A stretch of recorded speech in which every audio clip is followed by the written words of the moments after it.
தமிழக மக்களே, இஸ்லாம் மக்களே, கிறிஸ்தவ மக்களே, இந்து மக்களே, உங்கள் யாவருக்கும் வணக்கங்கள். இயேசு கிறிஸ்து யார் என்ற தலைப்பில் புதிய ஏற்பாட்டிலிருந்து தொடர்ந்து பேசிக்கிட்டு இருக்கேன். இன்றைக்கி மத்தேயு 19 அதிகாரத்தை நம்ம சுருக்கமாக படிக்க போகிறோம். இதில் ஏறக்குறைய 30 வசனம் இருக்குது. அந்த 30 வசனங்கள் உள்ள தத்துவங்களை சுருக்கமாக பார்க்க போகிறோம். அது முதலாவது என்னென்னா, குடும்ப பிரச்சனையை கொண்டு வர்றாங்க.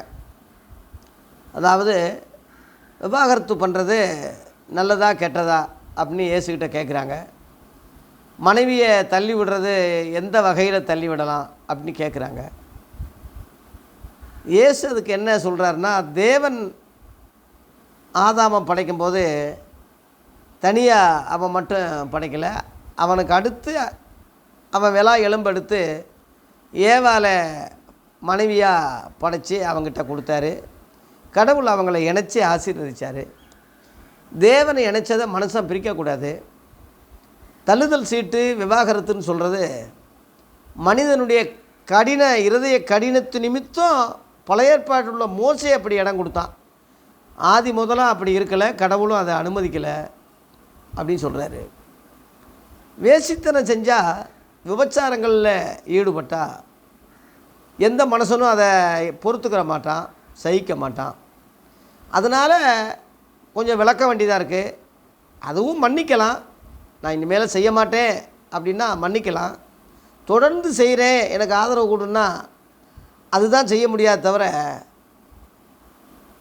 மனம் திரும்பினா மன்னிக்கலாம், கடவுளை போல் மன்னிக்கலாம். அந்த மாதிரி கடவுளை போல் மனிதர்கள் இல்லாதனால விவாகரத்து, தள்ளுதல் சீட்டு, தலாக்குன்னு சொல்கிற முறைகள்லாம் உருவானது என்று இயேசு அங்கே விளக்குறார். அப்படின்னா கல்யாணமே இல்லாமல் சன்னியாசியாக இருந்துட்டால் நல்லா இருக்கும்னு ஒரு சீடன் சொல்கிறான். அதுக்கு இயேசு என்ன சொல்கிறாருன்னா, இது எல்லாரும் ஏற்றுக்கிற மாட்டாங்க, அதுக்குரிய வர இருக்குது. அன்னகரை பற்றி 3 விதத்தில் சொல்கிறாரு. தாயின் வயிற்றிலே அன்னகராக பிறந்தவர்களும் உண்டு, மனுஷர்களால் ஆக்கப்பட்டவர்களும் உண்டு, பரலோகம் தேவனுக்காக தன்னை ஆக்கி கொண்டவர்களும் உண்டு. இந்த 3 பிரிவு உண்டு என்று சொல்கிறார். தாயின் வயிற்றில் பிறந்த அன்னகர்னா அரவாணிகள் என்று சொல்கிற 3ஆம் பாலினத்தவர்கள் என்று சொல்லப்படுகிற ஒரு கூட்டம். பிறப்பாலே அவங்க ஆணாக பிறந்தாலும் பெண் தன்மை உள்ளவங்களாக இருக்காங்க. சிலர் ஆப்ரேஷன் பண்ணிடுறாங்க, பெண்ணாக மாறுறாங்க, பெண் சுபாவம். அது ஆதாம் ஏவாளை பாவம் செய்ததுனால, ஆதாம் ஏவாளை அப்படி படைக்கலை, அவங்க செஞ்ச பாவத்தினால இந்த பூமி சபிக்கப்பட்டது. அவனுடைய மூத்த மகன் மனித வர்க்கத்திலேயே முத சபிக்கப்பட்டான். சாபத்தினுடைய விளைவு முன்ஜென்மம் விளைவில்லை, இந்த ஜென்மத்திலேயே செஞ்ச பாவத்தின் விளைவு. விவசாயத்தில் எத்தனையோ கருக்காக இருக்கிற மாதிரி, எத்தனையோ பதர் இருக்கிற மாதிரி பிறப்பால் சில காரியங்கள் உண்டு. அது அவங்க செஞ்ச பாவம் இல்லை, அவங்க பெற்றோர்கள் செஞ்ச பாவமும் இல்லை. இந்த பூமியில் உள்ள சாபத்தினுடைய விளைவு, அந்த காரியம் பிறப்பாலே வருது. 2வது, மனுஷர்களாலே அன்னகராக ஆக்கப்படுறது. எப்படின்னா, சில நிறுவனங்கள், சில மதங்களில் சன்னியாசியாக கட்டாயப்படுத்தி போக சொல்கிறாங்க. இப்போ நம்ம இந்தியா சரித்திரத்தில் பார்த்திங்கன்னா, பூர்வ காலத்தில் சின்ன குழந்தைகளை கடவுளுக்கு நேர்ந்து விடுறது உண்டு. பொம்பளை பிள்ளைகளை கடவுளுக்கு பொட்டு கட்டி விடுறது மாதிரி கடவுளுக்கு தாலியை கட்டிட்டு, கடவுளுடைய மனைவி, கடவுளுக்கு நீ தொண்டு, வேறு கல்யாணமெல்லாம் கட்டக்கூடாதுன்னு சொல்லி கட்டாயப்படுத்துறது. அதுதான் தேவதாசிகள் முறைன்னு சொல்கிறது. அந்த கோயில்லையே அவங்க பணிவிடை செய்யணும், கூட்டணும், வைக்கணும், நடனம் ஆடணும், பாட்டு பாடணும், அங்கே உள்ள பூசாரிகளை மகிழ்விக்கணும். அதுதான் தேவதாசிகள் முறைன்னு சொல்கிறது. அந்த காலத்தில் கட்டாயப்படுத்தப்பட்டது. அது பிறகு தான் அப்புறம் முற்போக்கு சிந்தனைகளாளர் வந்து தான் அதை 1926 டாக்டர் முத்துலட்சுமி ரெட்டி அம்மா தாயாரும் அந்த மாதிரி தான் இருந்தவங்க. அந்த அம்மா முத்துலட்சுமி ரெட்டி பெண் அமைச்சர், டாக்டர். அவங்க அதை ஒழிச்சாங்க. அதில் கூட நிறைய எதிர்ப்புகள்லாம் வந்தது. அந்த பெண்ணடிமை போக்கப்பட்டு தேவதாசி முறை ஒழிக்கப்பட்டு செஞ்சது. அது மாதிரி கிறிஸ்டினில் எடுத்துக்கிட்டால் ஆர்சி முறையில் ஆர்சி ஃபாதர்கள்லாம் கல்யாணம் கட்ட மாட்டாங்க, கன்னிஸ்திரிகளை கல்யாணம் கட்ட விட மாட்டாங்க. அந்த முறை இந்த பக்கம் சிபிஎம்னு சொல்லி பெந்தேகோஸ்தல் முறையில் கிறிஸ்தவத்திலேயே ஒரு பிரிவு. அவங்களும் கல்யாணம் கட்டக்கூடாது, பொம்பளையை கட்டக்கூடாது, ஆம்பளையை கட்டக்கூடாதுன்னு, போதகர்கள் கட்டக்கூடாதுன்னு அவங்க அது ஒரு கட்டளையாகவே வைக்கிறாங்க. அது மனுஷரால் ஆக்கப்படுறாங்க. அது இந்து முறையும் சரி, கிறிஸ்தவ முறையும் சரி, சந்நியாசம் கட்டாயப்படுத்தக்கூடாது, அது தவறாகுது. அப்படி இருக்கிறதுனால தான் அநேகர் அவங்களுக்குள்ளே பாலியல் பண்ணுறாங்க, கருவறையில் குழந்தைகளை கற்பழிக்கிறாங்க. தேவதாசி முறைன்னு சொல்கிறது, அங்கே உள்ள பூசாரிகள் முழுவதும் அந்த பெண்ணை அனுபவிக்கலாம். அதான் தேவ அடியாள்னு சொல்கிறது.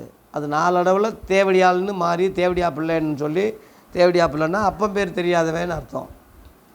அப்படி ஒரு காட்டுமிராண்டி காலம். அது எல்லாக்காரங்க வந்து அதை ஒழிச்சாங்க.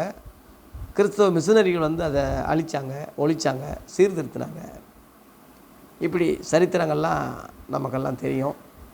அதே மாதிரி ஆதியில் திராவிட கட்சிகள் முதல்ல ரெட்டமலை சீனிவாசன், அயோத்திதாசர், வந்து பெரியார், அங்கிட்டு அம்பேத்கர், இந்த மாதிரி சீர்திருத்தவாதிகள் நீதி கட்சின்னு ஜஸ்டிஸ் பார்ட்டின்னு ஒன்று ஏற்படுத்தி அதை ஒழிச்சாங்க, எதிர்த்தாங்க அதை. அதனால் நான் ஏன் சொல்கிறேன்னா, கட்டாயப்படுத்தக்கூடாது. மூணாவது இயேசு சொன்னது கடவுளுக்காக தன்னை ஆக்கி கொள்கிறாங்கன்னு சொல்கிறார். அது ஏற்றுக்கொள்ளப்படும். கடவுளுக்காக தன்னை சாது சுந்தர் சிங்னு சொல்லி ஒரு கிறிஸ்தவ மிஷனரி கல்யாண வாய்ப்புகள் வந்தும் கூட அதை ஒதுக்கிட்டு கடவுளுக்காக நான் போகிறேன்னு சன்னியாசம் போயிட்டார். புத்தர் மனைவி பிள்ளைகளோடு இருந்தாலும் அதை துறவரம் போன்றது அவர் போயிட்டார். ராமலிங்க அடிகள் வள்ளலார் குடும்பத்தோடு இருந்தாலும் கூட அதை வேண்டான்னு சொல்லி விட்டுட்டு போயிட்டார். இந்த மாதிரி நிறையா சன்னியாசிகள் அவங்களா மனம் வந்து போகிறாங்க. அது யாரும் கட்டாயப்படுத்தலை. இந்த வேண்டாம், இந்த துறவரம் தான் கடவுளோடு இருக்கக்கூடிய தான் முக்கியம், இந்த உலகம் வேண்டாம், இது அசிங்கம், அநியாயம், இது வேண்டாம், இந்த கஷ்டம் வேண்டாம்னு சொல்லி அதை நம்ம என்ன செய்ய முடியும்? அது கடவுளுக்காக போகிறவங்கள நம்ம கட்டாயப்படுத்தி மனைவியோடு இருக்கணும்னு நம்ம சொல்லக்கூடாது. அந்த மாதிரி 3 காரியங்களை சொல்கிறார். பிறப்பால் வருகிற உண்டு, மனசனால் ஆக்கப்படுறது உண்டு, தன்னையே கடவுளுக்காக அர்ப்பணிக்கிறவங்களும் உண்டு. இந்த 3 காரியங்கள் சொல்கிறாரு. இதெல்லாம் வரம் பெற்றவங்களை தவிர வேறு யாரையுமே ஏற்றுக்கிற மாட்டாங்கன்னு சொல்கிறார். அடுத்து சின்ன குழந்தைகளை இயேசுக்கிட்ட வர்றதுக்கு தடை பண்ணுறாங்க. இயேசு தடை பண்ணாதீங்க, குழந்தைகள் தான் கடவுளுடைய ராஜ்யத்தின் மக்கள், குழந்தைகளைப் போல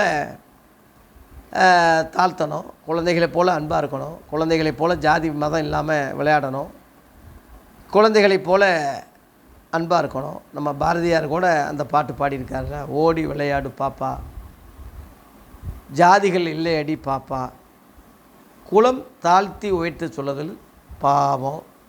அப்படியே சொல்கிறார், குலம் தாழ்த்தி உயர்த்த சொல்லுதல் பாவம். இதுவே ஒரு தாழ்த்தப்பட்டவராக இருந்து சொல்லியிருந்தால் அது வேறு. அவர் ஒரு பிராமண வகுப்பை சேர்ந்தவர் அந்த வார்த்தை சொல்கிறாருன்னா, அவர் தன்னை உயர்வாக அவர் நினைக்கல. எல்லா பிள்ளைகளும் சமந்தான், அந்த அர்த்தத்துக்கு தான். அதனால தான் அவங்க பிராமணத்திலிருந்தே அவரை ஒதுக்கி, அவர் சாவுக்கு கூட யானை மிதித்து சாகும்போது கூட ஜனங்க அவங்க இனமே அவருக்கு உதவி செய்யலை. இன்றைக்கி கொண்டாடுறாங்க எங்கள் ஆளுன்னு. எங்கள் ஆளுன்னு கொண்டாடுறவன் அவங்க தத்துவத்தை பாரு. ஜாதிகள் இல்லை அடி பாப்பான்னு சொல்கிறது பாப்பாவுக்கு மட்டும் சொல்லலை, பாப்பானுக்கு சொன்னார். அது நீ பாப்பானால பாப்பானுக்கு தான். பாம்பையும் பாப்பானையும் பார்த்தா பாம்பு அடிக்காத, பாப்பானை அடின்னு சொல்லி பெரியார் சொன்னதாக சிலர் சொல்கிறாங்க. அதனால் அவன் ஜாதி வெறி விஷப்பூச்சி உள்ளவன், ஜாதியை ஒழிக்கணும் என்பது தான் முற்போக்கு சிந்தனையாளர்களுடைய புரட்சியாளர்கள் எல்லாருடைய கருத்து. ஆகவே ஜாதி மதம் மொழி எல்லாம் கடந்து பிள்ளைகளை பார்க்கும்போது சந்தோஷமாக விளையாடுறாங்க, வித்தியாசம் இல்லாமல் பழகுறாங்க, அன்பாக இருக்காங்க. இதுதான் மக்கள், கடவுளுடைய மக்களுக்கு அடையாளம். அந்த பிள்ளைகளை என்கிட்ட வர்றதுக்கு தடைப்படாதீங்கன்னு சொல்லி அந்த பிள்ளைகளை ஆசீர்வதிக்கிறார் இயேசு. இரண்டாவதாக அதை பார்க்குறோம். மூன்றாவதாக ஒருத்தன் நல்ல போதகரே நித்திய ஜீவன் அடைவதற்கு நான் என்ன செய்யணும்னு கேட்குறான். லாங் லைஃப், நீடோடி வாழ்வதற்கு நான் என்ன செய்யணும் அப்படின்னு சொல்லும்போது, இந்த உலகில் உள்ள பிரமாணங்கள் உங்கள் இஸ்ரேல் ஜனங்களுக்கு சட்டத்திட்டங்கள்லாம் தெரியுமான்னு கேட்குறாரு. ஆமாம், 10 கட்டளைகள் நான் சின்ன வயசுலேருந்து கடைப்பிடிச்சிருக்கேன், இன்னும் என்கிட்ட என்ன குறை இருக்குன்னு கேட்குறான். அப்போ நீ பூரண சர்க்குருவனாக ஆக விரும்பினா உனக்குள்ள சொத்து சுகத்தையெல்லாம் விற்று ஏழைகளுக்கு கொடுத்துட்டு பின்பு என்னை பின்பற்றி வா, பரலோகத்தில் உனக்கு பொக்கிஷம் உண்டாகும்னு சொல்கிறாரு. சோதிக்க அவன் ரொம்ப ஆஸ்தி உள்ளவன், ரொம்ப பணக்காரன். அதை விட்டுட்டு வர்றதுக்கு அவனுக்கு மனசு இல்லை. ரொம்ப பணம் இருந்ததுனால ரொம்ப துக்கத்தோடு போயிட்டான். விற்றுட்டு எப்படி கொடுக்க முடியும் மக்களுக்கு? ஏன்னா அவன் அதோடு விட்டுட்டு வந்தான்னா அந்த எண்ணமெல்லாம் பணத்துலேயே இருக்கும். ஏதாவது கேப் கிடைச்சா டக்குன்னு போகிறேன் ஆண்டவரேன்னு போயிடுவான். அப்போ அவன் எண்ணமெல்லாம் பணத்தில் இருக்கக்கூடாது, பரலோகத்தை நோக்கி இருக்கணும் என்பதுக்கு தான் அந்த வார்த்தையை சொன்னார். அவன் பெரிய பணக்காரனாக இருந்ததுனால துக்கத்தோடு போயிட்டான் இருக்கு. பணக்காரன் பரலோகத்துக்கு வருவது அரிதுன்னு சொன்னார். வர முடியாதுன்னு சொல்லலை, அரிதுன்னு சொன்னார். மனுஷன் உலகம் முழுவதும் ஆதாயப்படுத்தி கொண்டாலும் கூட மனுஷன் ஜீவனை ஆத்மாவை நஷ்டப்படுத்தினா அந்த என்ன லாபம் அப்படின்னு சொல்கிறாரு. சீடர்கள் சொல்கிறாங்க, இயேசுவே எல்லாரும் அவன் விட்டுட்டு வராத மாதிரி நாங்கள் எல்லாத்தையும் விட்டுட்டு தானே வந்தோம், எங்களுக்கு என்ன கிடைக்கும்னு கேட்குறான் சீடர். அப்போ சொல்கிறாரு, இந்த உலகத்தில் உங்களுக்கு நூறத்தனையான கஷ்டங்கள் துன்பங்கள் வந்தாலும் இந்த உலகத்தில் உங்களுக்கு கனம் உண்டாகும், பரலோகத்தில் நித்திய ஜீவனை பெறுவீங்க. எல்லா ஜனங்களையும் நியாயம் இருக்கக்கூடிய அதிகாரத்தை மறுஜென்ம காலத்தில் உங்களுக்கு நான் தருவேன்.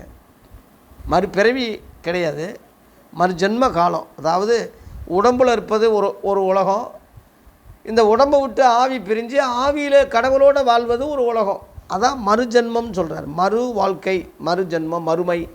அதான் பரலோகம், சொர்க்கம், சிவலோகம், இப்படியெல்லாம் மருவி நம்ம சொல்கிறோம். அது கண்டிப்பாக உண்டு. இம்மைன்னு ஒன்று இருந்தால் மறுமைன்னு ஒன்று இருக்குது, நல்லதுன்னா கெட்டது ஒன்று இருக்குது, கடவுள்னா அது பிசாசுன்னு ஒன்று இருக்குது, பகலன்னா இரவுன்னு ஒன்று இருக்குது, ஆணுன்னா பெண்ணுன்னு ஒன்று இருக்குது. அதை மறுக்க முடியாது. ஒன்றை மட்டும் நம்ம ஒத்துக்கிட்டு ஒன்றும் இல்லைன்னா அது நியாயம் இல்லையே. அதனால்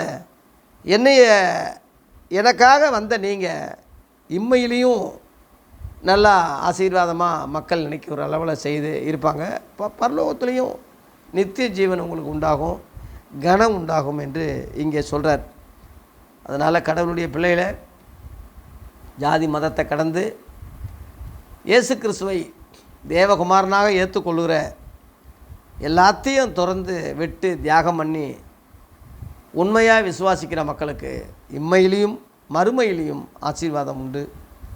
ஜாதி மதத்தை கடந்து இயேசுவை விசுவாசிங்க.